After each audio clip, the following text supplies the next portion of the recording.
আরতি বিষয়ে আমাকে অনেকবার অনেকে জিজ্ঞাসা করে, বলে মহারাজজি আরতির সিস্টেমটা কি? অনেক অনেক সময় কেউ কিরকম করে, তো আলাদা আলাদা রকম। তা আরতির নিয়ম কি? শাস্ত্র অনুসারে এখন কে কিরকম আরতি করে ওইসব দেখে আমার লাভ নাই। আমি কারোর আরতি দেখিও না, আর কারোর দেখে আমি নিজে কোনো সময় আরতি করতেও যাই না, আর কোনদিন করিও নি, আর করার দরকারও নেই।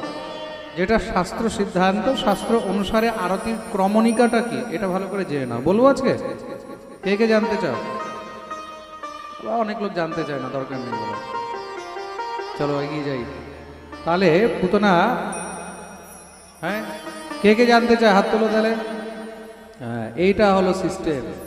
প্রেম সে বলো, জোর সে বলো, আরো জোরে। পিছনে যারা আছে দুনো হাত তুলে জয় জয় শ্রীরাম। আমার পাঠে বসলে এখানে একদম অ্যাক্টিভ থাকতে হবে।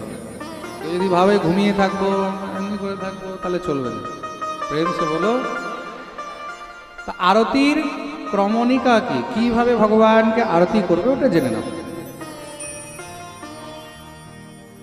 কার পরম্পরায় কে কোন সিদ্ধান্তে আরতি করে ওইগুলো নিজের নিজের ব্যক্তিগত বিষয়। যারা যারা আমাকে ফলো করে বা আমার পাঠকে ফলো করে তাদের জন্য আমি বলে দিচ্ছি, আরতির ক্রম, যখন আপনি আরতি করবেন তখন সর্বপ্রথম ধূপ দেখাতে হয়। কি দেখাতে হয়? ধূপ। প্রথম হলো ধূপ, ধূপের পরে হলো দীপ। প্রথম কি? ধূপ, ধূপের পরে কি? দীপ, দীপের পরে তৎপশ্চাৎ এবার জল। ধূপ, দীপ, তারপরে কি? জল। জল কিসের মধ্যে দেখবে? শঙ্খের মধ্যে। ভগবানের আরতি জল শঙ্খের মধ্যেই কিন্তু রাখা উচিত, এটাই হলো শ্রেষ্ঠ। এখন যার কাছে শঙ্খ নেই, শঙ্খ যদি কোনো প্রকারে না থাকে, তখন কোনো পাত্রের মধ্যে জল নিয়েও কিন্তু ভগবানের আরতি করা যায়। বুঝতে পেরেছ? মনে থাকবে। তা আরতির স্তরটা কিভাবে আরম্ভ হলো? প্রথম হলো ধূপ, তারপরে দীপ, তারপরে হলো জল। জলের পরে তৎপশ্চাৎ এবার বস্ত্র। আজকালকার শব্দে আমরা বলি রুমাল। রুমালটা আমাদের ভাষা নয়, রুমালটা হলো উর্দু ভাষা, মুসলিমদের ভাষা। তা আমাদের ভাষায় সেটাকে কি বলবো আমরা? বস্ত্র। কি বলা হয়? বস্ত্র। বস্ত্র বলতে কেমন বস্ত্র?